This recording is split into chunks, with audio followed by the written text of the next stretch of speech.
I guess I should start by saying my wife and I had been together for over a decade. 10 years, maybe 11, not like I was keeping a strict count. It was a steady, mostly unremarkable marriage. We were comfortable. She had her routines, and I had mine. I worked long hours at my job, came home, watched TV, and we'd catch up over dinner. Nothing fancy, no red flags, at least not at first. A few months ago, she started complaining about her back. "It's killing me," she said almost daily. At first, I didn't think much of it.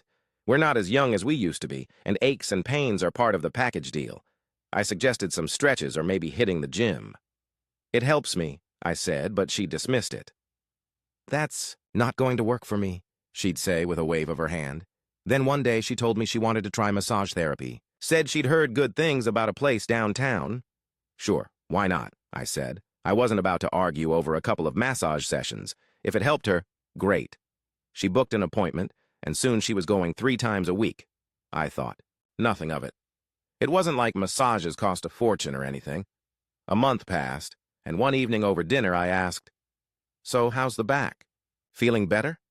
Her reaction was strange. She looked caught off guard, like I'd asked her a trick question. Yeah, it's fine now," she said, almost absent-mindedly. I pressed her. "So the massages helped?" "What?" "Oh, yeah, I guess so," she said, and quickly changed the subject. That threw me off. She'd been talking about her back nonstop, and now it was magically better, just like that? And yet, she kept going to the massage place. I told myself, maybe she just likes the massages. Let it go. But then curiosity got the better of me. One evening, as she was getting ready to leave for her session, I casually asked, "Hey, do you think I could book an appointment there too? My lower back's been acting up." She froze for half a second before saying, "No, it's not really, for men. It's more of a women's wellness place." "What's that supposed to mean?" I asked, genuinely confused. "It's just different," she replied, struggling to explain. "I mean, you're better off going to a chiropractor or doing more gym stuff. It's not for guys like you." I didn't push further at that moment. But something about the whole exchange left a sour taste in my mouth. The way she'd shut me down so quickly, the way she couldn't quite look me in the eye. It all felt off. And once that feeling took root, it didn't go away. A couple of days later, I couldn't stop thinking about it. My curiosity turned into suspicion. What kind of massage place doesn't take men? I decided to check it out for myself. A quick Facebook search brought up the place. At first glance, everything seemed normal. Photos of serene rooms with candles and soothing music, testimonials from happy clients. But as I scrolled further, I found something that made my stomach churn. One of the reviews mentioned special services. It didn't outright say anything explicit, but the phrasing was suggestive enough. Best experience ever. Went for the 2-hour deluxe, and let's just say it was worth every penny. Another read. The staff here really knows how to make you feel appreciated. I couldn't shake the feeling that there was more going on behind closed doors than just massages. The next day, when my wife didn't have an appointment, I decided to pay the place a visit myself. I walked in and told the receptionist that I wanted to book a massage. She smiled politely but quickly told me, "I'm sorry, sir, but we only serve women here." "Why's that?" I asked, trying to sound casual. "Well, it's just our policy," she said, a little too rehearsed. I leaned in and lowered my voice. "Look, I'm not here to cause trouble. I just want to know, do you offer anything extra?" The receptionist didn't flinch, but her eyes gave her away. She glanced at the door behind her, then back at me. "Sir, I think you might have the wrong idea about our establishment," she said, but there was no conviction in her voice. Stepped outside, feeling more uneasy than ever. I hadn't gotten the answers I wanted, but my gut was screaming at me. Something wasn't right. That evening, when my wife got home, I decided to do something I'd never done before. I went through her phone. She always kept it password locked, but I knew the code. It was our anniversary. I didn't find anything at first. No suspicious texts, no incriminating photos. But then I noticed her Venmo history. She'd been sending payments to the same name over and over again. A guy named Chris M. I couldn't breathe. I put the phone down and tried to collect myself. Maybe it was innocent. Maybe he was just the owner of the massage place, but the doubt was already planted, and it wouldn't stop growing. The next day, I went back to the massage place and waited outside. After about 15 minutes, a guy in his mid-30s stepped out for a smoke. He was fit, clean-cut, and had that smug confidence you couldn't miss. I approached him. "Hey, you work here?" I asked. "Yeah," he said, blowing out a cloud of smoke. "What exactly do you do?" He smirked. "Massages, and not just the regular kind, if you know what I mean." He gave me a wink that made my skin crawl. "Do you know my wife?" I asked, my voice shaking. "What's her name?" he asked casually. I told him, and his face lit up. "Oh, yeah, she's a regular. Sweet lady, always books the double sessions." I didn't hear the rest of what he said. My vision blurred, and I felt like the ground had dropped out from under me. My wife wasn't just getting massages. She was paying for extra services from this guy. The man she'd sworn to love, honor, and cherish was now just a clueless fool in the background of her double life. I drove home in a daze. Every memory of the past month, every strange comment or suspicious moment now made sense. She'd been lying to me, betraying me, and I had no idea what to do about it. I sat in my car outside the house for what felt like hours, trying to process everything. My mind was spinning. I replayed that smug look on the guy's face, the way he said her name like they were best, friends, or worse. My hands were gripping the steering wheel so tight they ached. A part of me wanted to storm inside and confront her immediately, but another part of me, the rational part, told me to wait. I needed proof, something undeniable, something she couldn't twist or explain away, but I couldn't wait. When I finally stepped inside, she was in the kitchen, humming to herself as she stirred a pot of soup. She looked so normal, so untouched by guilt. I felt a wave of anger surge through me, but I swallowed it down. "How was your day?" she asked, smiling. I wanted to scream. I wanted to throw the truth in her face right then and there. But instead, I just stared at her. "Fine," I said stiffly. She must have sensed something was off because her smile faded, and she glanced at me with concern. "You okay? You look tense." "Tense," I repeated, almost laughing at the absurdity of it. "Yeah, you could say that." She tilted her head, her brow furrowing. "What's wrong?" I couldn't hold it in any longer. "You tell me," I snapped. "How was your day, huh? Or better yet, how have your last few weeks been? Enjoying your massages?" Her face paled, and I saw the flicker of panic in her eyes. It was subtle, but it was there. She quickly masked it with confusion. "What are you talking about?" "You know exactly what I'm talking about," I said, my voice rising. "Don't play dumb. I went to that massage place. I know what goes on there. I talked to your little friend." Her eyes widened, and for a split second I thought she might come clean. But instead, she shook her head and scoffed. "Are you serious? You're listening to some random guy? You think I'm... what? Cheating on you? You expect me to believe you're just getting massages?" I shot back. 3 times a week. Double sessions? From a guy who brags about offering more than just massages? Give me a break." She crossed her arms defensively, her voice trembling as she tried to maintain her composure. "I can't believe this. You're accusing me of something I haven't done. That guy's probably lying, trying to mess with you. Why would you even believe him over me?" "Because it all adds up," I yelled. "The lies, the excuses, the way you acted when I asked to go there. You've been hiding something, and I'm not an idiot." Her expression hardened, and she snapped back. "You're acting crazy. Paranoid. Maybe you should take a look at yourself before throwing accusations at me." Her deflection only fueled my anger. "Don't turn this around on me," I said. "I know the truth. I want to hear it from you." She stared at me, her jaw tight, her eyes filled with a mix of defiance and something else. Guilt. She opened her mouth to speak, then closed it again. For a moment, I thought she might keep denying it. But then, to my shock, she broke down. Tears welled up in her eyes, and she sank into a chair at the kitchen table. "Fine," she whispered. "You're right, I screwed up." The words hit me like a sledgehammer. Even though I'd suspected it, hearing her say it out loud made it real. There was no going back now. "How long?" I asked, my voice cold. She hesitated, wiping her tears with the back of her hand. "A few weeks," she admitted. It started with the massages. They helped. They really did. But then, I don't know. Things just escalated. Escalated? I repeated, disgusted. That's what you're calling it? I wasn't thinking, she said, her voice cracking. I was just, I don't know, looking for something. I didn't mean for it to happen, it just did. I laughed bitterly. It just did!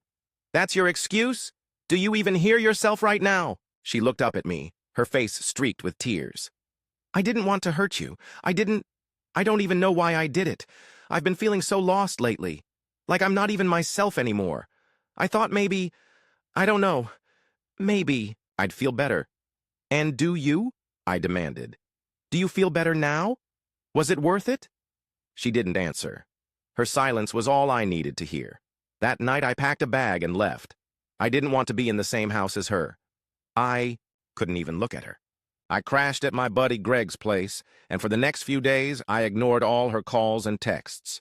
She left voicemails, crying and begging me to come home, saying she'd do anything to fix things. But I wasn't ready to hear it. When I finally went back home a week later, she was waiting for me. She looked like she hadn't slept in days.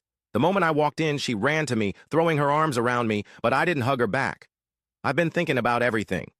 She said, pulling away to look at me. I know I messed up.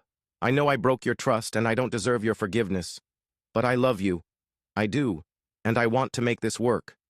Her words didn't move me, not after what she'd done. But I listened. I let her talk. She tried to explain her actions, saying she'd been feeling unfulfilled and neglected, that she'd let her insecurities get the better of her. She claimed she didn't love the guy, that it wasn't about him, but about her own issues. I don't want to lose you, she said, tears streaming down her face. I'll do whatever it takes to fix this. I didn't respond right away. Part of me wanted to believe her, to give her a chance to make things right. But another part of me, the part that was still raw and angry, wanted revenge, wanted her to feel the same pain I felt. So I gave her an ultimatum. You want to fix this? Fine. But if we're staying together, things are going to change. You opened this door, so here's the deal. Either we try this your way, an open marriage, or we end it now. Her face twisted in shock. What? No, I don't want that. Well, it's what you've already started, I said coldly. Take it or leave it. She begged me not to do it, said she'd end everything with the massage guy, that she'd never stray again. But I wasn't ready to let her off the hook so easily. I wanted her to feel what it was like to share your spouse with someone else. Reluctantly, she agreed. But as I watched her try to hold back her tears, I felt the first stirrings of a plan forming in my mind. If she thought she could have her cake and eat it too, she was in for a rude awakening. The days that followed were surreal. My wife tiptoed around the house like a stranger, her usual confidence replaced with a quiet, nervous energy. She had agreed to the open marriage, but it was clear she hated the idea. Every time I caught her glancing at me, her eyes were pleading, silently begging me to reconsider. But I didn't. Not after what she did. I wanted her to suffer through the same whirlwind of anger, jealousy, and betrayal that she had unleashed on me. At first, I didn't act on the open marriage agreement. I wanted her to stew in her guilt, to sit with the decision she'd made. But then I realized that wasn't enough. If this was going to work, if she was going to feel what I felt, I had to push the boundaries. One night, about a week after she'd agreed, I was out on the porch with a beer, letting the cool night air calm my thoughts. That's when I saw her, our neighbor, Melissa. She was a single woman in her early 30s, attractive in an understated kind of way. We'd exchanged pleasantries a few times, the usual hello and how's it going when we crossed paths. But that night, as she pulled into her driveway and stepped out of her car, something clicked. Hey, Melissa, I called out, trying to keep my tone casual. She turned, surprised. Oh, hey, how's it going? Not bad, I said, walking over to the fence that separated our yards. Long day? She laughed softly, brushing her hair out of her face. You could say that. Work's been a nightmare lately. We chatted for a bit, nothing too serious. But there was a warmth to her smile, a lightness in her laugh that felt refreshing. It wasn't long before she invited me over for coffee. Her house was cozy, with the faint scent of vanilla candles lingering in the air. She poured us each a cup of coffee, but when she reached for a bottle of whiskey and asked if I wanted a splash, I didn't hesitate.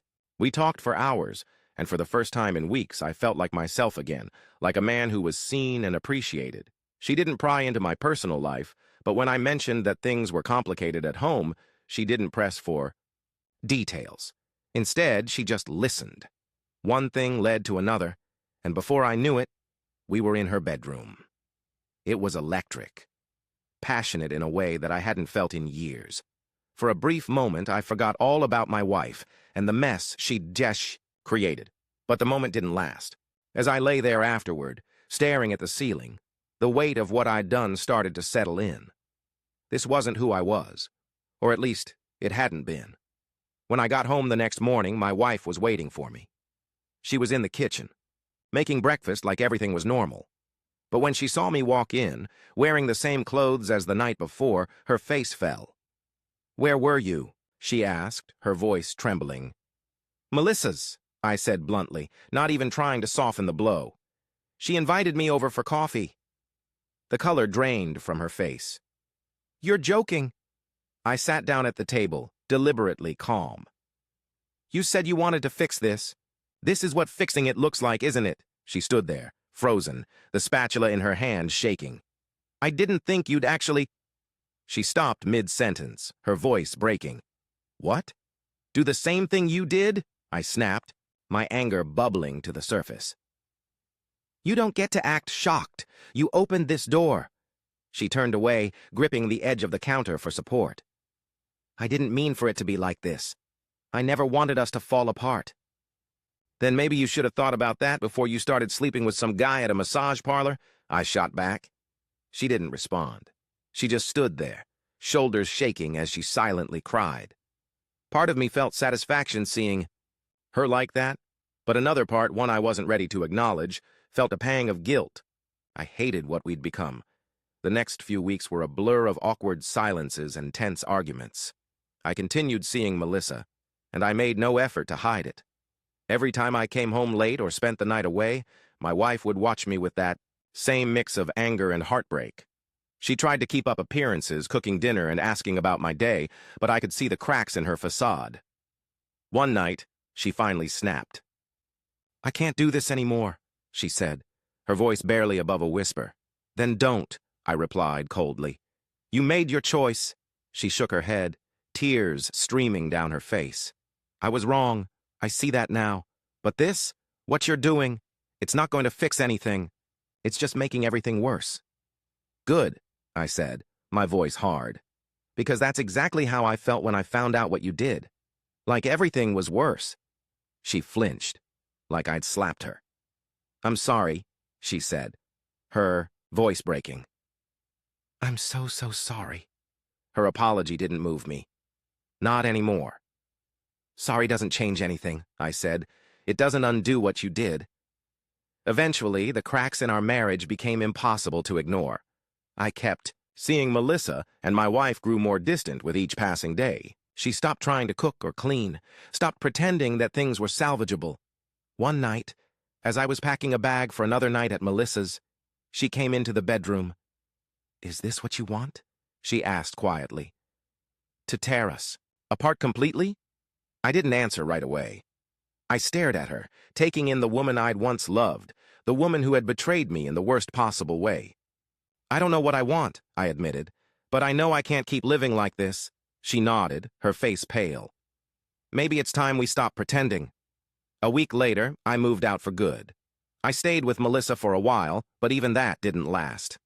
The whole situation had left me so emotionally drained that I couldn't fully invest in anything. Not her, not myself. Looking back, I don't know if I handled things the right way. I thought revenge would make me feel better. But all it did was leave me feeling hollow. Now as I sit here in my empty apartment, I keep replaying everything in my head, wondering where it all went wrong. Was it her selfishness that broke us? Or was it my inability to forgive? Maybe it was both. All I know is that the love we once had is gone, and no amount of apologies or revenge will bring it back. and that's something I'll have to live with.